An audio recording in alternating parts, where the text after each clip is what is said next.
Well, good afternoon, fellow constitutionalists, and welcome to the Tuesday edition of the Dan Clements Show, a Christian political talk show. I'm your host, Dan Clements, your constitutional warrior, fighting for your right just to be an American.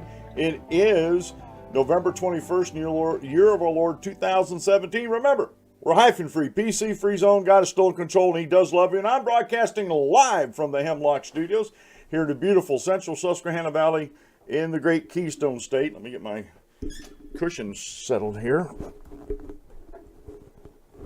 Got a new seat cushion, and it decided it wanted to take a trip on me there.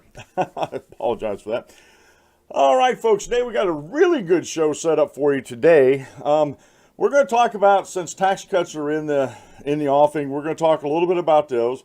We're going to talk about the debt ceiling, and we're going to talk about cutting taxes, or cutting spending, as it were. And we're also going to talk a little bit about Justice Neil Gorsuch.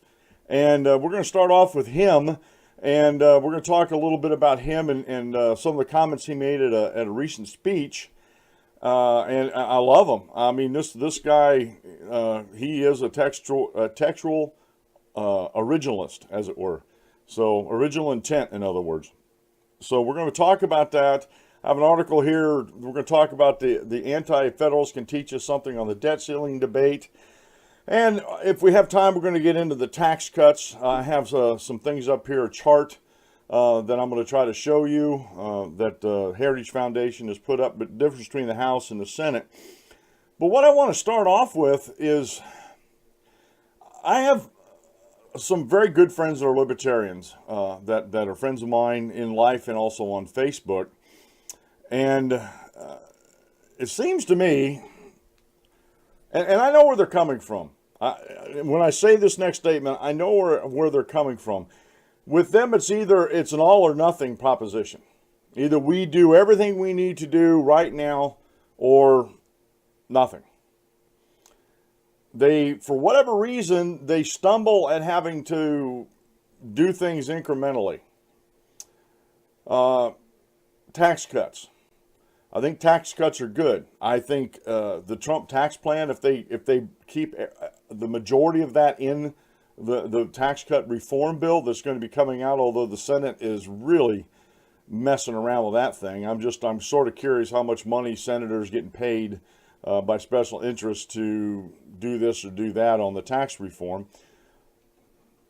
But suffice it to say that no matter what version, the House or the Senate version survives, everybody's going to get a tax cut. I am so tired of liberals, social democrats, Democrats in general, and a lot of libertarians who have this idea that we shouldn't be giving tax breaks to the rich. Now, libertarians, I would think, would know better. At least you would think they would know better. If you know anything about libertarians, most libertarians I know are also adhere to the school of either the Chicago School of Economics or the Austrian School of Economics. And in doing so, in order to boost the economy, who needs tax cuts? Well, we all need them, but who are the producers? The capitalists, the free marketers, the people that have the money, that put their money into production, that are taxed because they do have money to build our roads, to support our public schools. You know, that line that Obama, they didn't do it alone. No, they didn't do it alone. They did it because the government was stealing tax dollars from them to do social things. But if it wasn't for the rich having the wherewithal to pay people salaries, they're not being exploited. This is one thing that really gets me upset about this, especially with libertarians that should know better. They get this idea that the workers are exploited, which that's a Marxist idea. But most libertarians believe in contracts, contract law.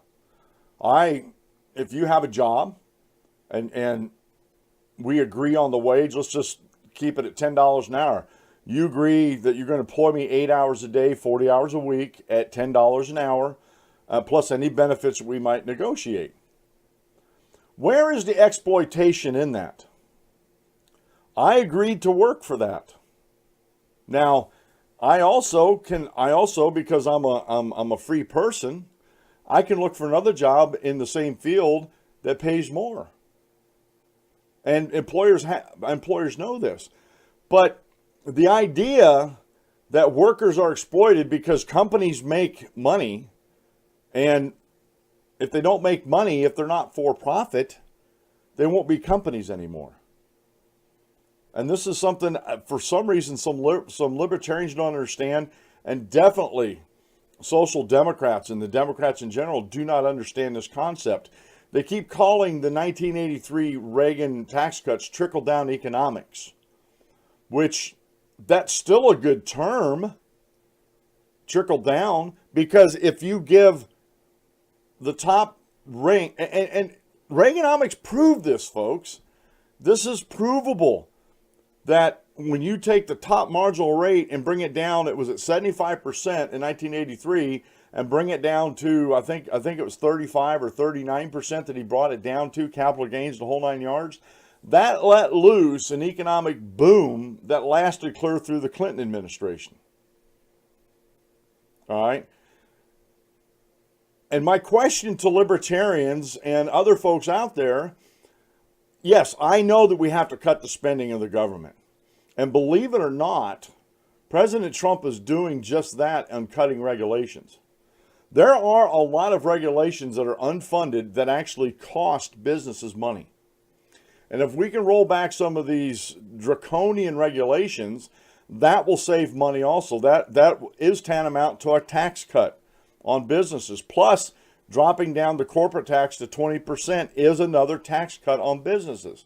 Now, again, libertarians, for whatever reason, the ones I'm dealing with, they don't understand market economies or economics, whichever you want to call it, free market economics. A company can take any windfall they get from tax cuts or deregulation and pad the CEOs and the board of directors' pockets. They can do that.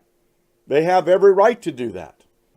It's their company. They can do what they want. However, if they have a competitor of the same size in the same market, and they decide that they want to increase the salaries or wages of their employees to attract better people, then they're going to attract people from this company that didn't give their employees a raise.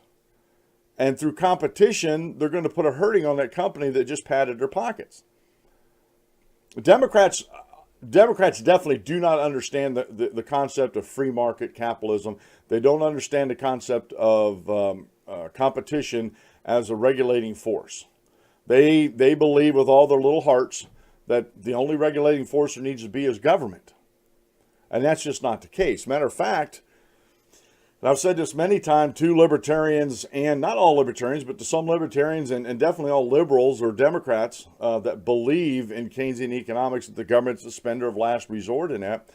I've told them that in this country, with the exception of a very few years, free market capitalism has been over-regulated. We've never had what they call laissez-faire capitalism, where the market actually sets the terms for reward and punishment. We can't do that. There's too many bad actors out there.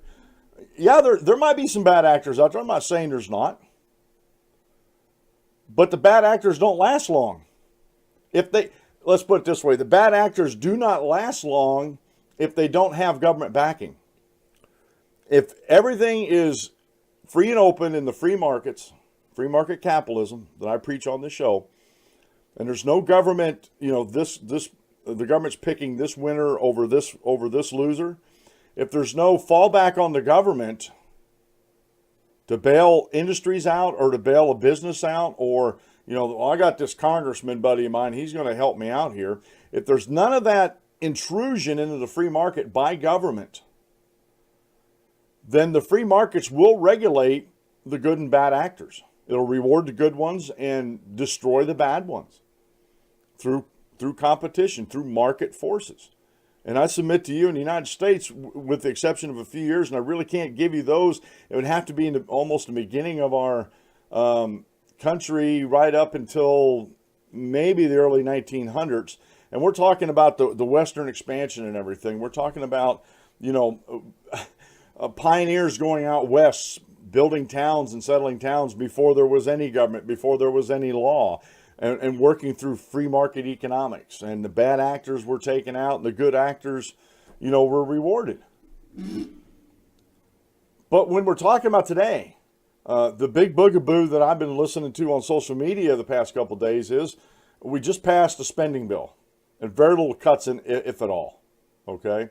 And I didn't like it. I even said I didn't like it. It didn't cut things far enough. We need to get rid of some of these bureaucracies that are wasting hundreds of billions of dollars a year, all right? But it didn't happen, okay? They got the spending bill through that they could get through because of the entrenched Democrats. Just are not going to allow the Republicans to have a win. So now we're getting into tax cuts. In the House, it was like 227 to 213 or something like that, 214. The numbers really don't matter. It was, a wide enough margin. But do you realize that not one single Democrat voted for tax cuts?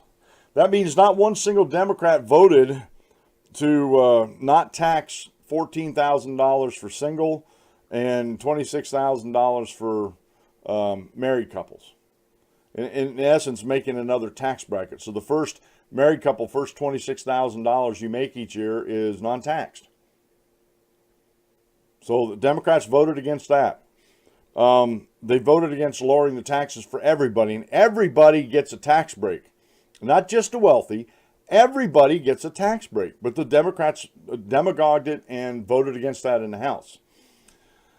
The Democrats do not want to get rid of the death tax, the estate tax, which to me, that's just straight out and out highway robbery. People pay taxes on their money all throughout their life, and they build up an estate, whether it's, just money or property or both. And then when they die, if they don't have a living will and they don't jump through so many hoops to get it transferred to their kids without much tax burden, then the government steps in and gets 50% of that. The federal government steps in and gets 50% of your estate. I don't know how anybody, I don't care how poor you are, how rich you are, I don't see how anybody can see that that's right. Can even come up with a justification of why that should happen. But getting back to tax cuts, debt ceilings, the deficit spending, stuff like that, I was discussing it with a couple libertarians on Facebook last night, and I said I realized that we didn't get everything we wanted in the spending bill. However, the spending bill that came out is better than anything that's gone the past two administrations. Both times Obama was president the past 8 years. It's way better. It doesn't spend near what Obama did. So that's a win. To me, that's a win, okay? That we held the line, as it were. And I said, okay, we didn't get everything we wanted in there, but I think it was a step in the right direction. Oh, no. They didn't cut this, and this. So it wasn't good at all. Even though we took a step in the right direction. Now it comes to tax cuts. We shouldn't have tax cuts without cutting spending. I said, okay, let's cut our nose off to spite our own faces. Let's not do the tax cuts because we didn't get what we wanted in the tax spending bill, in the spending bills, and not give the economy a boost and let it loose. Give the people more of our money. Allow us to keep more of our money, not give it to us. Allow us to keep more of our money that we can invest and buy things. But I want to get back to invest and save for the future and jumpstart the economy to get it going real well. And I couldn't get them to see that. Oh, that never works. Cutting taxes never works. We got to raise taxes to pay off the debt. No. Well, Reagan, again, I can go back time and time again, and I have a Heritage Foundation. I'll put the link up in the show notes page. Well, Heritage Foundation did a comparison on this, and like I said, the Reagan tax cuts in 1983, I don't care if you call them trickle-down economics or voodoo economics, they unleashed an unprecedented, almost, it was well over It was almost 20 years, almost, because it didn't really start slowing down to the end of Bill Clinton's presidency, where we went into a small recession there. So we're talking like 17 years of unprecedented growth. I mean, the stock market hit highs all the time, and it was all directly due to tax cuts, especially the top marginal rate. You can call it whatever you want. It worked. It worked. Now, I've read some papers from Mises.org. I respect Mises.org.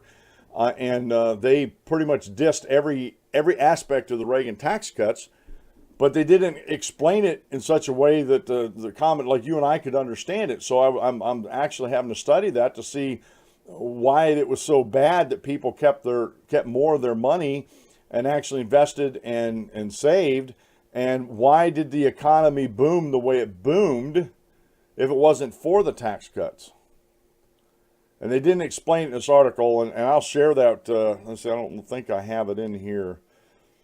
No, I have it over. I'm doing some research on that because I want to get my mind wrapped around this, because in real numbers, in real life situations, the Reagan tax cuts worked.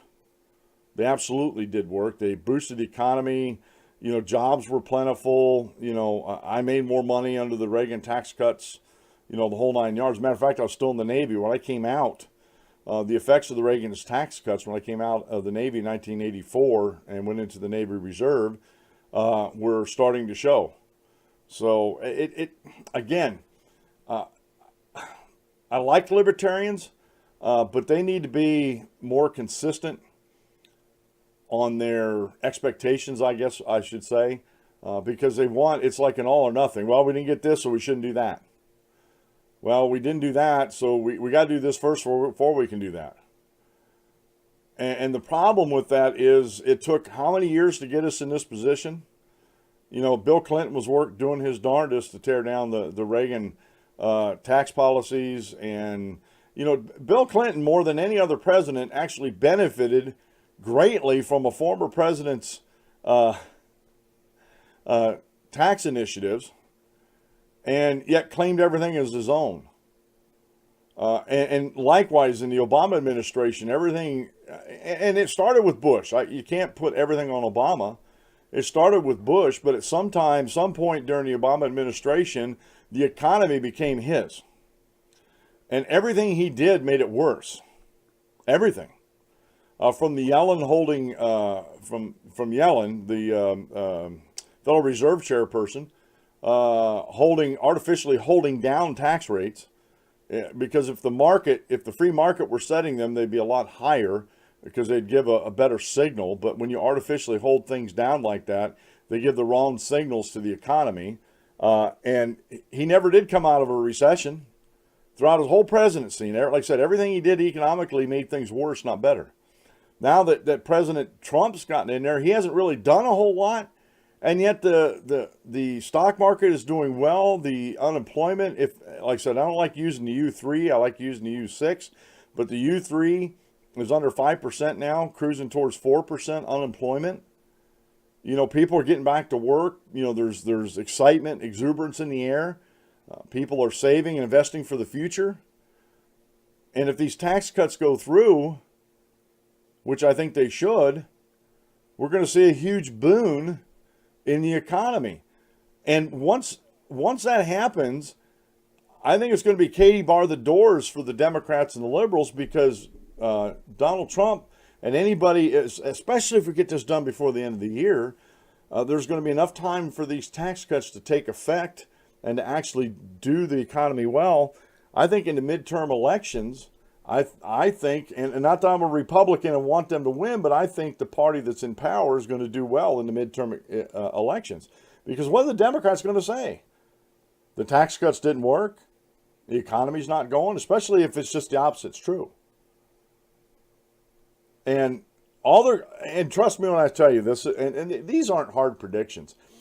When the economy really takes off, what the Democrats are going to be looking at, they're not going to be looking at you and me, you know, the flyover country out here that did get a tax benefit and is benefiting greatly from hopefully the Trump tax cuts. What they're going to do is they're going to zero in on just a few companies, not all corporate America. They're going to zero in on a few companies who might have jacked up the CEO's pay, who might have jacked up benefits to the board and other things like that, and didn't give a whole lot to the employees.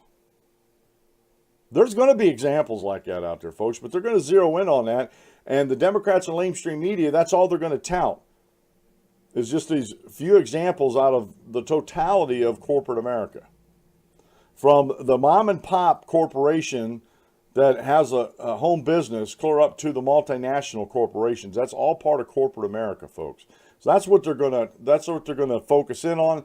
That's what they're going to tout, and that's what they're going to continue to do. Rocky Mountain High brand is the official drink of the Dan Clement Show. They have a bunch of different flavors. They have power shots. They have protein bars. They have Eagle Spirit alkaline water. If you're on the East Coast, you have to go to Amazon.com to buy those. But they're also, the main thing I like about these is they have 100 milligrams of hemp oil. That's hemp oil. It doesn't have the THC. Doesn't get you high, but it seems to help me with my muscle pain.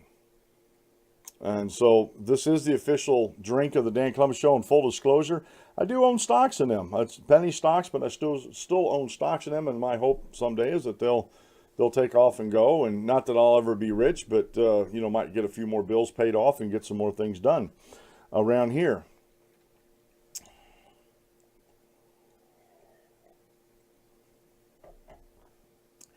Today's daily Bible reading comes from Acts chapter 21, verses 11 through 14. When he had come to us, he took Paul's belt, bound his own hands and feet, and said, "Thus says the Holy Spirit, so shall the Jews at Jerusalem bind the man who owns this belt and deliver him into the hands of the Gentiles."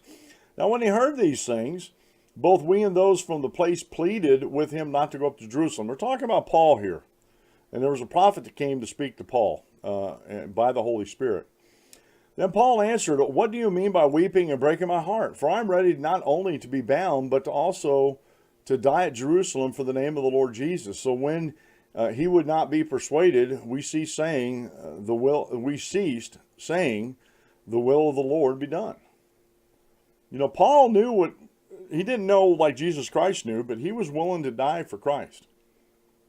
And he was willing to go to Jerusalem and be bound. And we see later on in the book of Acts that he appealed to Caesar because he didn't see any way out of Jerusalem, other than death, and he appealed to Caesar because he was also a Roman citizen. And if he hadn't have done that, they might have let him go there in Judea, or King Agrippa, and Felix, the governor. But that didn't happen. So, but this is, I just want to point out that this is what Paul, he was ready for this. He converted and became a Christian. He was no longer a Jew anymore. And through his preaching and understanding of the gospel, he was ready to be poured out as a sacrifice, as it were. Today's quote is a Spanish proverb. "Whoever gossips to you will gossip of you." So be careful about your gossiping. If you gossip at all, you shouldn't be. Today's short Bible lesson comes from Wes McAdams over at radicallychristian.com. Why it's good to say "I think" when studying the Bible. And if you've ever been into Bible studies with folks, one of the things they try to tell you is not to say what you believe, and they try to tell you to limit the "I think." They want you to go to the scriptures, and through scripture show them what you think. And I think that's the message that comes out in this. But it is good to say, "I think, but let's go check the scriptures." And that's I think it's a very powerful message that Wes puts out there about that. Why it's good to say "I think," because we're supposed to be thinking people. The gospel is a taught religion. Christianity is a taught religion. It has very little to do, if anything, with feelings, because it doesn't matter what I feel about the gospel. It only matters that I know the gospel and follow the gospel the way the gospel is laid out. All right. get over here to some of the news here. All right, Trump's first SCOTUS appointee threw down constitutional gauntlet during moving speech. And this is by Killian Zeal over at conservativetribune.com. And this was posted on the 8th of November. If there's any remaining conservatives who had a doubt about the president, doubt that President Donald Trump's picked the right man to succeed Antonin Scalia to the Supreme Court, Neil Gorsuch should have made them believers Thursday night. That's when the newest justice on the nation's highest bench delivered a speech to the Federal Society in which he threw down the gauntlet of constitutional originalism, the judicial philosophy of both himself and the late Justice Scalia. Tonight, I can report that a person can be both publicly committed originalist and textualist and be confirmed to the Supreme Court of the United States, Gorsuch said, according to the Washington Examiner.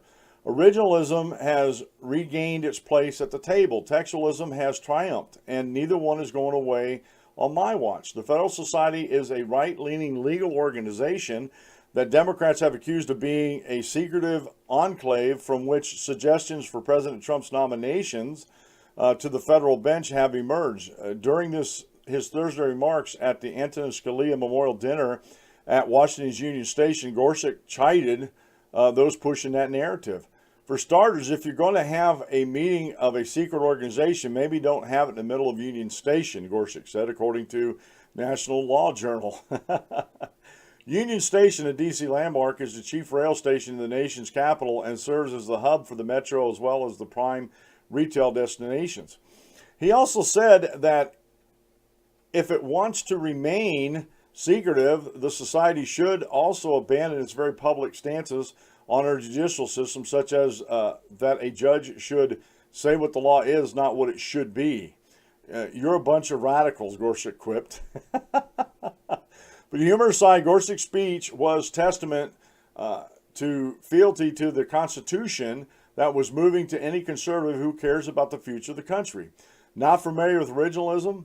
Well, I can only assume you're a liberal reading through this just to post an angry response and not out of our regular well-informed conservative Tribune readers. However, Scalia himself described the judicial philosophy best. The Constitution that I interpret and apply is not living but dead, or as I prefer to call it, enduring. It means today not what current society, much less the court, thinks it ought to mean, but what it meant when it was adopted. Gorsuch talked about his application of this philosophy in a case that was brought up by Democrat opponents during his confirmation hearings, a 2016 dissent in which Gorsuch said an employer could fire a trucker from walking away from a broke-down vehicle after 3 hours in the cold because the applicable law only allowed employers to fire a trucker if there was a safety concern. He said that good judges in the case ought to have known three things. One, the law is telling me to do something really, really stupid, Gorsuch said. Two, the law is unconstitutional. I have no choice but to do that really stupid thing the law requires. And three, when it's done, everyone who's not a lawyer is going to think I just hate truckers. Gorsuch, of course, is not a man who hates truckers. He's just a man dedicated to the simple belief that what a law says is what a law means. And if that law is constitutional and dumb, that law ought to be changed by legislatures, not the court. That's the way the founders set it up, and that's the way it should be. And thankfully, we have a judge on the Supreme Court who, much like Scalia, is willing to vigorously champion this way of thinking. And folks, to me, this is really important because as a Christian, I believe in the principle of original intent. Matter of fact, I have study tools, a Vine's Greek interlinear. I have a Vine's Greek dictionary, and I go back and see how the words were used when the New Testament was penned by the apostles. And we get the original meaning on some difficult passages doing a word study. And actually doing a word study on the Bible, Old or New Testament, but we'll stick with the New Testament, is the best way to know the understanding of a passage. You know, keeping the passage in context and keeping in line with good hermeneutic principles. And the same thing is true with the Constitution. The general welfare. For the general welfare meant something different back when it was penned and when it was ratified as the Constitution of the United States than it does today. And what people do, especially Democrats and social justice warriors out there and social democrats, what they do is they want to apply today's meaning to the Constitution, saying the Constitution is a living, breathing document. And it's not. It's an enduring document, but it's not living and breathing in that way. The only way you can change the Constitution is through constitutional amendments. So I'm glad. I mean, I read up on Gorsuch before he was, right when he was nominated by Donald Trump, and I liked everything I was reading about him. The Democrats were bringing up some really, really messed up examples to try to trip him up on his jurisprudence. But he held true, and I think he's going to do well. I think there's two more justices, I think, after the first year are, in my opinion, are going to retire. Ruth Bader Ginsburg. She's, I know I'm going to get in trouble for this, but I think she's a little long in the tooth to be sitting on the bench and, you know, adjudicating things. And then Kennedy, I think, has been talking about retiring. So, and President Donald Trump has actually been looking at more nominees, not only to the Supreme Court, but to fill up vacancies on the federal district courts and stuff like that. And they're going to be, honestly, I think they're going to be along the same lines as Gorsuch. They're going to be contextual originalist, and they're going to, I think, do a good job of adjudicating things on the bench. I think far too long we've had justices that have read things into the Constitution that just aren't there. And one of those, the biggest decision that has killed over 60 million babies, was Roe v. Wade. They read things into the Constitution that just were not there.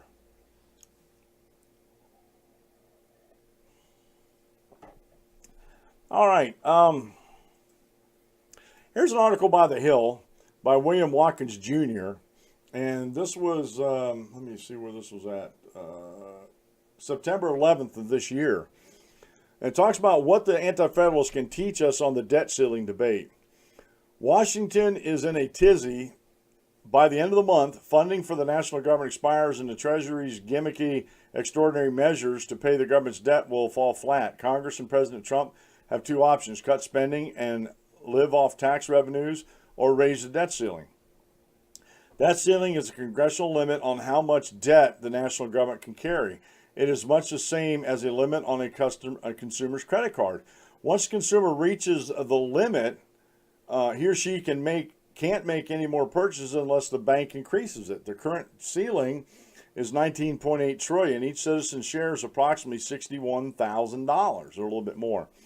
Most likely before the end of the month, Republicans and Democrats will negotiate something temporary solution that raises the debt ceiling and promises minor spending cuts in the future.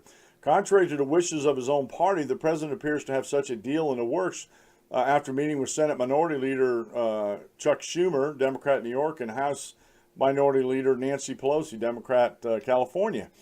This will keep the government in operation, but it will do little to address structural problems. If our leaders are serious about a solution to the problem of our debt, they should turn to the early American history, the strict limits on funding during the Confederation period, and the abandonment of restraint found in our Constitution point to a happy medium by which profligate spending can be controlled. The main problem with our first national constitution, the Articles of Confederation, was that Congress had no independent source of revenue to pay the debts from the Revolutionary War.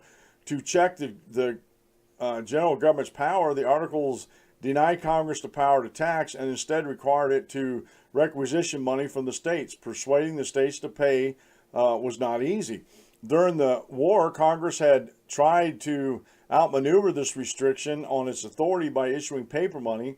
In the short term, it enjoyed some success, but soon the paper became almost valueless and prices skyrocketed in the inflation. From these experiences, most Americans conclude that Congress needed some independent sources of revenue.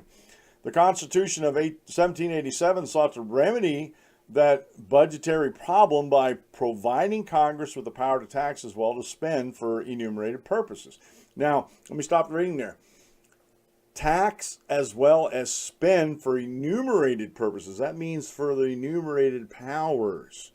If we would, just a side note here, if we would cut out all unconstitutional spending, we kept the taxes at the levels they are, we would soon have the $20 trillion paid off in a few years, and we'd be running budget surpluses and without any deficits. But again, we're talking about people who do not honor and revere the Constitution and who think that it's something to get around, not something to adhere to, especially when it comes to the enumerated powers.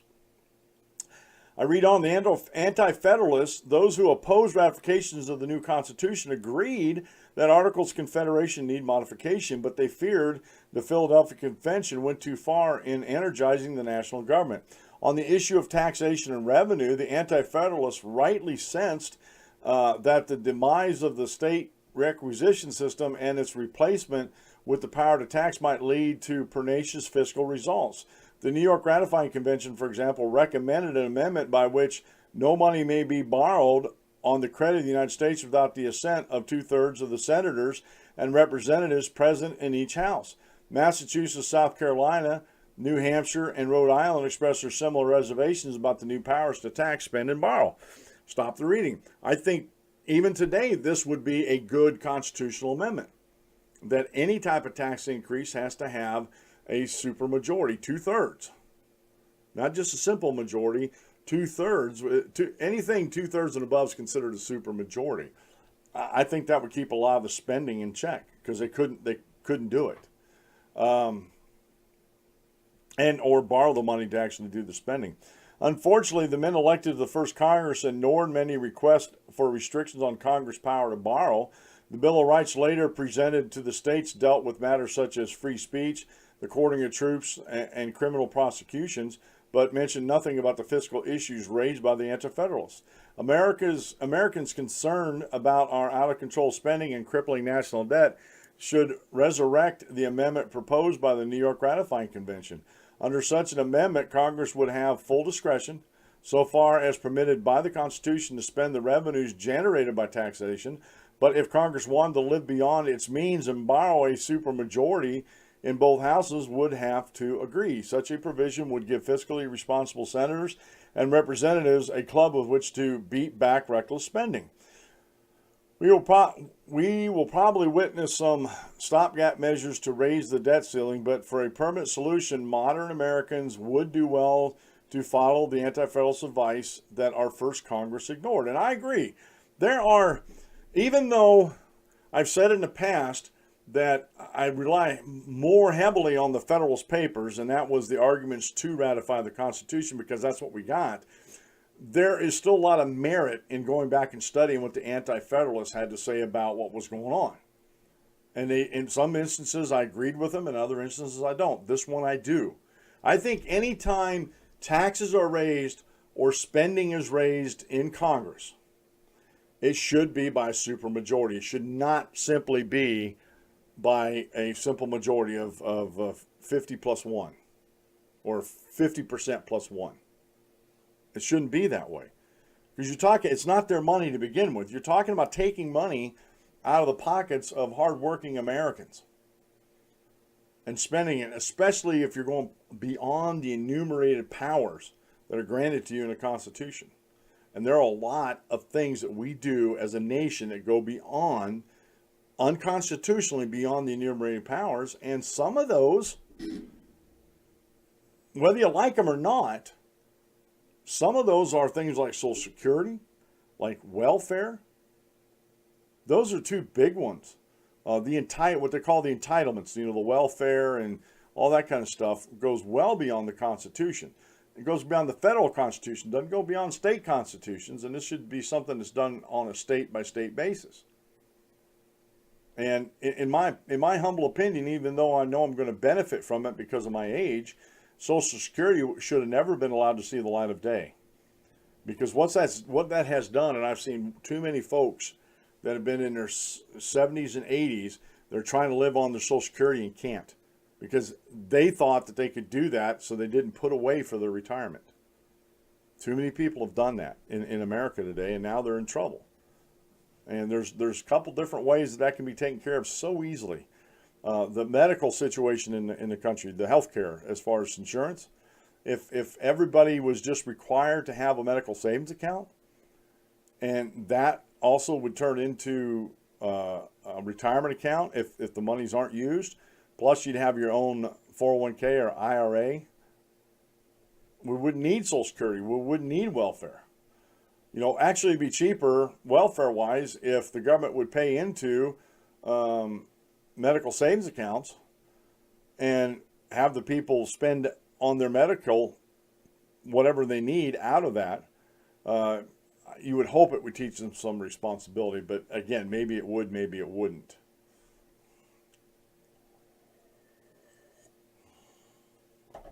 I have one more thing here that I think goes along with this. That I kind of like this article here from Mises.org. This is by Chris Calton, posted on the 15th of this month. The People versus Why the State Claims to be a Victim of Crime. And I've often thought about this, but like I said, I'm not a lawyer, didn't stay in a Holiday Inn Express last night. And I've actually thought about this. Why is it like, you know, so-and-so versus the state of Pennsylvania or whatever? Or the and here would be the actual Commonwealth, it wouldn't be the state. But we're talking about crime here, though. He says, our criminal justice system offers an interesting paradox. If a criminal commits a violent action against a peaceful person, say a mugger or a murderer, then for justice to be done, the police have to arrest the criminal and try him in the court of law. If convicted, the criminal will be imprisoned where his livelihood is provided by tax dollars, and those tax dollars will be paid in part by the very person he committed the crime against in the first place. In short, victims of crime, on the rare occasion that the state justice is carried out, are victimized twice. Once by the private criminal, and the second time by the tax extracting government. Most people never question this system. It's just the way it is and has always been. But once this paradox is recognized, it is easy to see that the root of the problem rests in the fact that in our modern court system, the state itself plays the role of the victim. The criminal owes a debt to society, and society, of course, is always represented by society's government. The state is the universal victim of all crime. Now, let me stop the reading here. Not too many years ago, folks, in our federal penal system and our state penal systems, they had what was called work farms. Lewisburg, that's a maximum federal prison up there in Lewisburg, PA. They used to be a work farm. They still got a lot of acreage up there. They farmed not only grain crops, but they also raised livestock and vegetables. And the vegetables and everything were taken to the cannery and canned. And what they didn't need for the prison, they sold for the maintenance, you know, to help offset the maintenance of the prison. The same way with the grain and the livestock and everything. And from what I'm told, now I haven't researched this, but from what I'm told, it was almost a wash, you know, where the prison was almost making enough money to support itself with very little money from the government. But lo and behold, you got the Civil Liberties Union, the ACLU, American Civil Liberties Union, ACLU. They came in and, you know, you shouldn't have to make prisoners work, you know, to support themselves. And, you know, just a bunch of these bleeding heart groups came in and just disrupted the whole system, said it was cruel and unusual punishment for prisoners to have to work for their daily bread. And it's like, so, and again, I like this article here. So if I'm a victim of a mugging and the prisoner goes to prison, then my tax dollars also go to house that prisoner, clothe him, feed him, and the prisoner doesn't have to lift a finger to do anything. That doesn't sound right to me either. Not at all. The article goes on, this was not always the case. In Anglo-Saxon law, prior to the Crown's encroachment into the legal system, which was a gradual centuries-long process, the private victims of crime were the ones responsible for bringing suit, and any debt owed by a criminal was to be paid to the person whose rights were actually violated. In any system of customary or spontaneous law, this appears to be the model that develops. In English law, there were various courts that served each of the several respective needs of the legal system. After the Norman conquest, the English monarch began to insert itself into the legal system as a means of raising revenue. Bruce Benson traces this history beginning with Henry I. Authoritarian legislation became increasingly important. Traditional common laws were codified, and the fines for statute offenses were formally stipulated with designation as to who gets paid what amount for any given offense. Customary law was still maintained in the legal system, and the royal courts only applied where the crown claimed jurisdiction.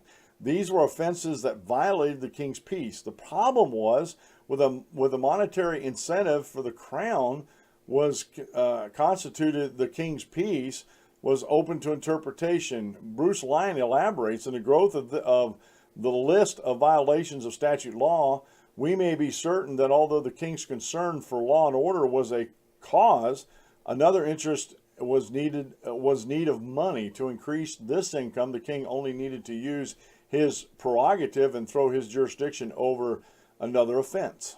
And we see that all the time. And I've often wondered, I'm going to stop reading, I often wondered where all these fines go. You know, these criminals are fined and they're taken out of their estate or whatever, you know, and it's you know, I wonder where they go. And, you know, some of the research and reading I've been doing, almost all of it goes to the state.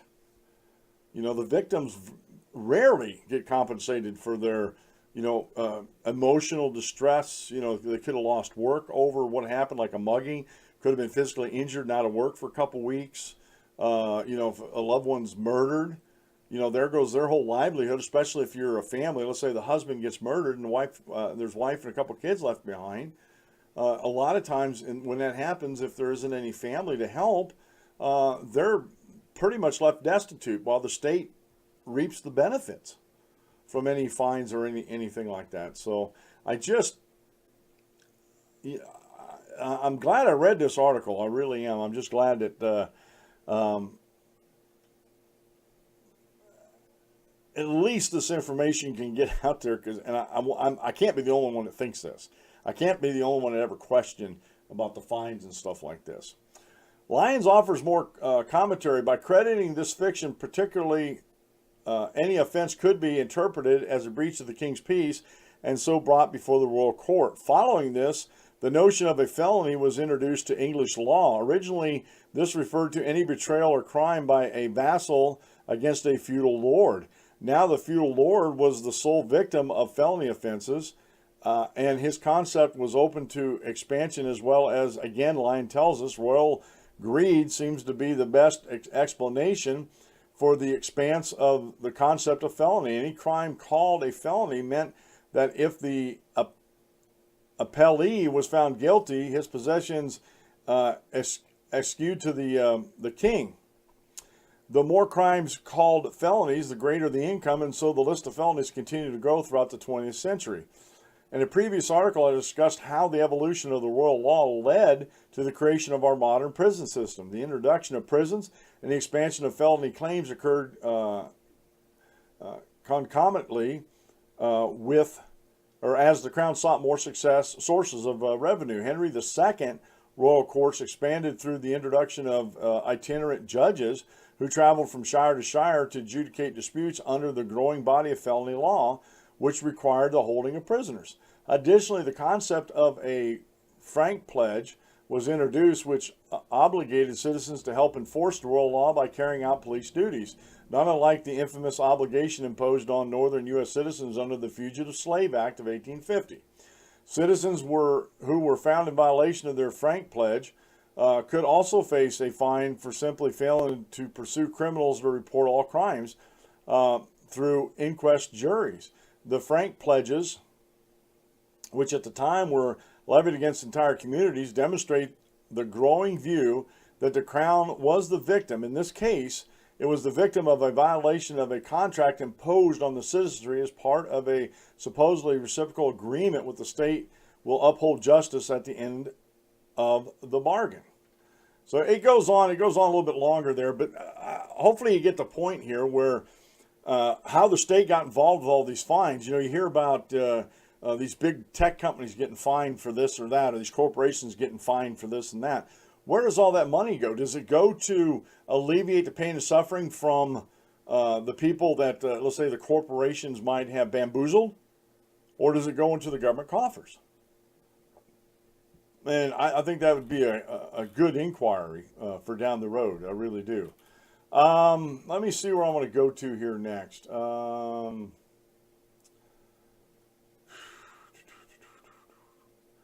Well, just real quick here, I have this, and actually I'm going to put a link up to it in the show notes, but I don't have a lot of time on this one. But the real economic record, responsible and successful fiscal policy. Now, the big thing, let me say this. This is by Peter Sperry from over at heritage.org. This was posted back in March 1st, 2001. The biggest secret, I guess, in government about Ronald Reagan was that he went to college to be an economist. A lot of people don't know that about him. A lot of people don't know that about him. Matter of fact, the economics he was taught was along the same lines as Austrian or the Chicago School of Economics. And so he wasn't a dummy. He wasn't a dummy at all. And he knew what he was doing with the economy. And again, you can call it whatever you want, trickle down or voodoo economics. It worked. It expanded the economy greatly. And I'm not saying that we should cut the taxes and allow the economy expand and not tackle spending cuts. No. And I think in this day and age with the internet and the pressure that can be brought to bear by the American citizens, I think it's a simple thing to do. I think for far too long, and I've said this before on the show, for far too long in our country, the citizens have been negligent in their oversight of those that govern over them. And we're slowly, almost fitfully, taking that back. And the biggest thing is the establishment, Democrats and Republicans, don't like that because they don't want that oversight by the people. They don't believe in the oversight of the people. But there it is in the Constitution. All right? Okay. Let me see. I think they made some points down there. How did the Reagan tax cuts affect the U.S. Treasury? Many critics of reducing taxes claim that the Reagan tax cuts drained the U.S. Treasury. The reality is that the federal revenues increased significantly between 1980 and 1990. The total federal tax revenues doubled from just over $517 billion in 1980 to more than $1 trillion in 1990. In contrast, inflation-adjusted dollars, this was about a 28% increase in revenue. As a percentage of the gross domestic product, federal revenues declined only slightly from 18.9% in 1980 to 18% in 1990. Revenues from individual income tax climbed from just over $244 billion in 1980 to nearly $467 billion in 1990. How did Reagan's policies affect federal spending? Although critics continue to focus on President Reagan's budget cuts, federal spending rose significantly during the 1980s. Federal spending more than doubled, growing from almost $591 billion in 1980 to $1.25 trillion in 1990. In constant inflation-adjusted dollars, it was an increase of about 35.8%. Now, the thing you have to remember, too, here was the whole time Reagan was in office, he was dealing with a Democrat majority House and Senate. You got to remember that during this time. As a percentage of the GDP, federal expenditures grew slightly from 21.6% in 1980 to 21.8% in 1990.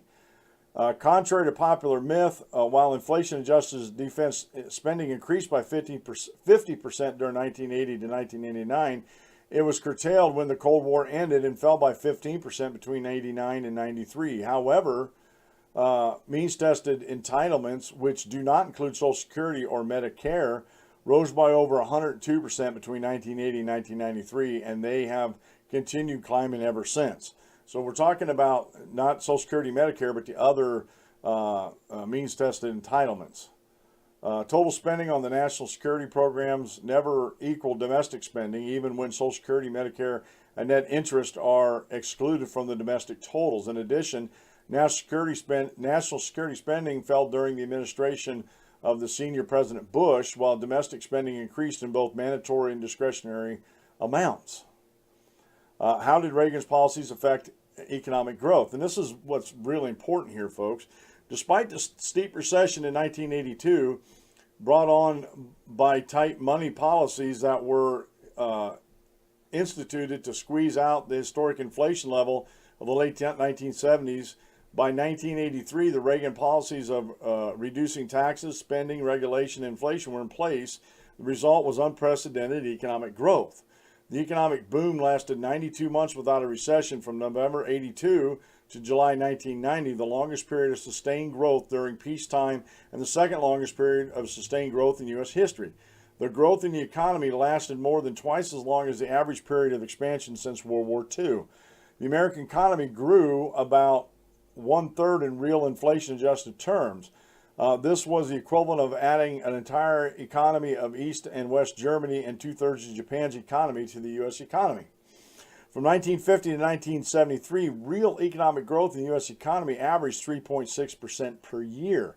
From 73 to 82, it averaged 1.6%.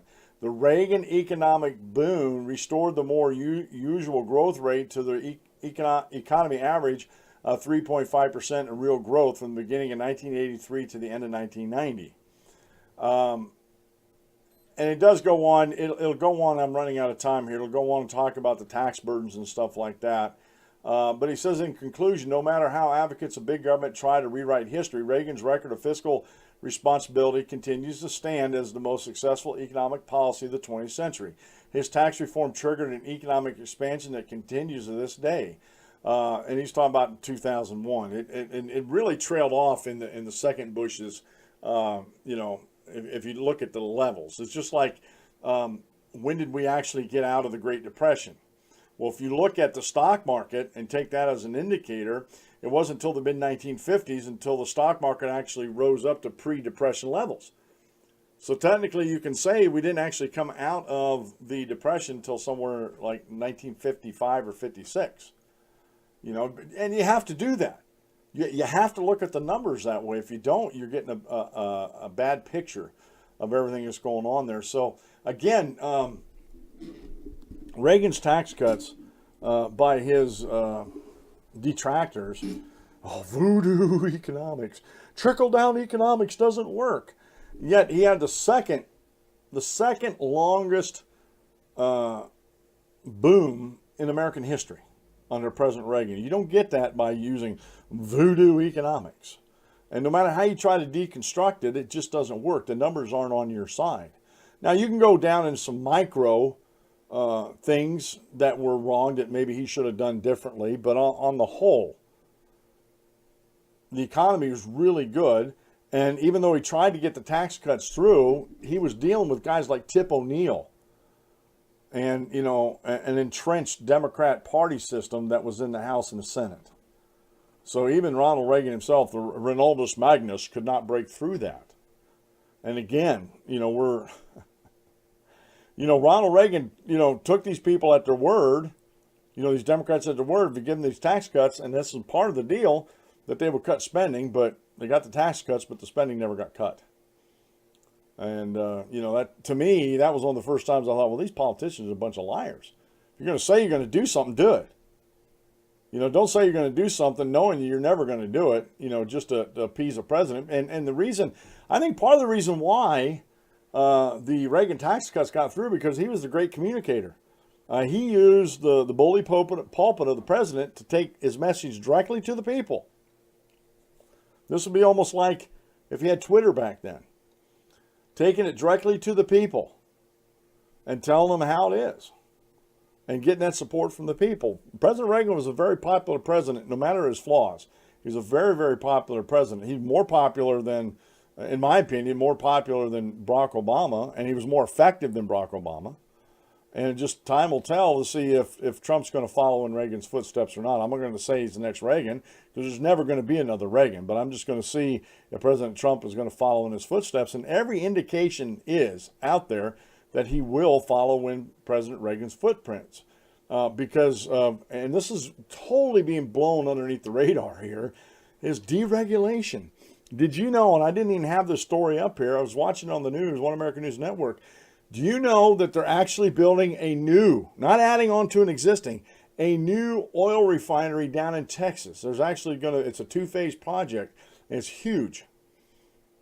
First oil refineries built in the United States in 40 years. We don't have an oil shortage problem here in the United States. We have a refining capacity problem.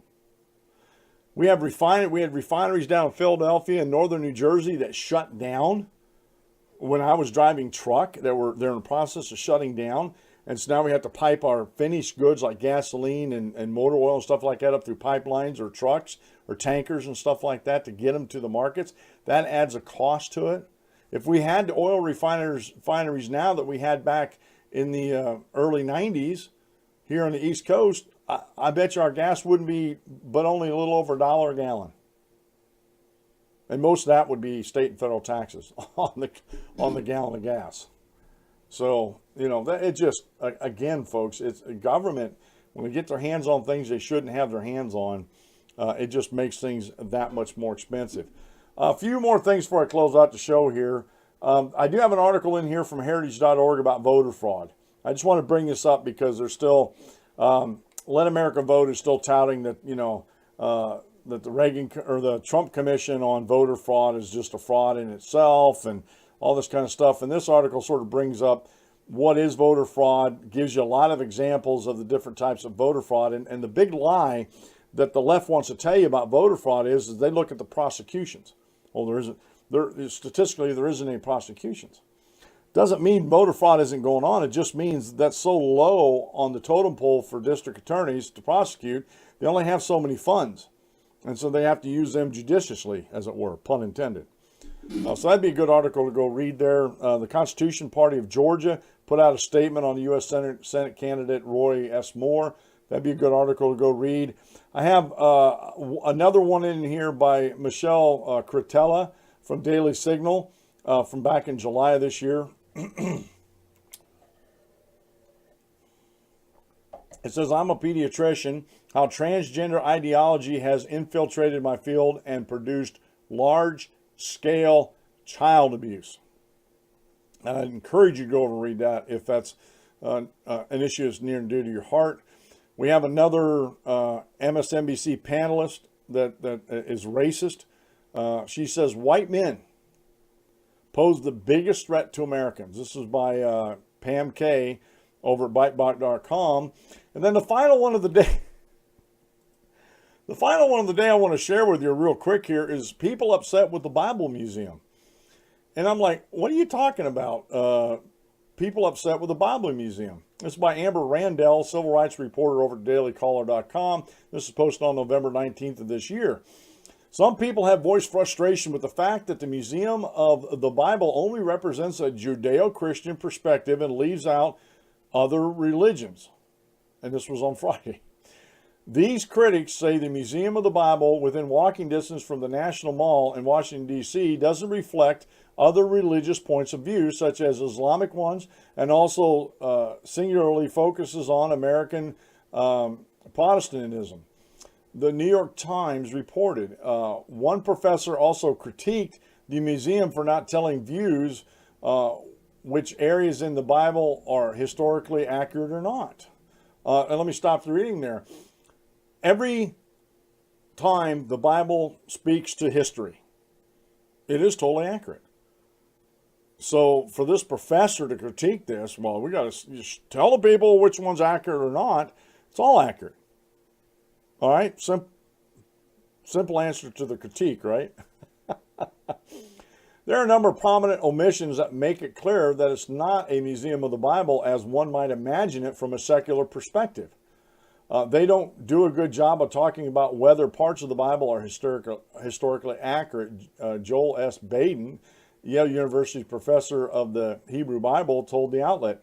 Baden also disagreed with the lack of representation of Islam and Mormonism in the Museum of the Bible. The Museum of the Bible, which with 6 floors of religious pieces, opened Saturday to the public, described as a must-see museum in 2017 by the Smithsonian Institute. The museum offers viewers the opportunity to see some of the earliest Bibles made in the United States, on an Israeli scribe working on a Torah and parts of the Dead Sea Scrolls. Hobby Lobby CEO Stephen Green founded the museum and set up the foundation that would fund the $500 million project. Museum Executive Director Tony Zeiss, or Zeiss, however you want to pronounce that, said the museum was trying to educate people about an influential historical text, noting that 100 scholars added their input during the museum's creation. Things are divisive, but we will not get into any of the cultural or social debates if possible. We just want to present the Bible as it is and let people make up their own minds. Okay, but the point I wanted to get back to here real quick. It's the point I want to get back to, that it's... I'm not going to be able to stop laughing here. Some people have voiced frustration with the fact that the Museum of the Bible only represents a Judeo-Christian perspective and leaves out other religions on Friday. It's the Bible. It is the history of the Jewish people. It is the history of Jesus Christ himself, God among us, who came to save that which was lost and brought us into the Christian dispensation, nailed the old law to the cross, and brought us into the Christian dispensation. Of course it's a Judeo-Christian book. Why would it talk about Islam when Islam's not even talked about in the Bible or any of these other religions? You know, this is almost a head slap moment here. This has been the Dan Clements Show. I'm your host, Dan Clements, your constitutional warrior. Remember, if you aim at nothing, you hit it every time. If you like what you see here today, give me a thumbs up or thumbs down. You can give me a thumbs down. Leave a comment, please. I'll answer your comments. Subscribe to the show if you like it. Hit the notification button. And as always, you can support me on Patreon and through PayPal. We'll see you tomorrow at noon.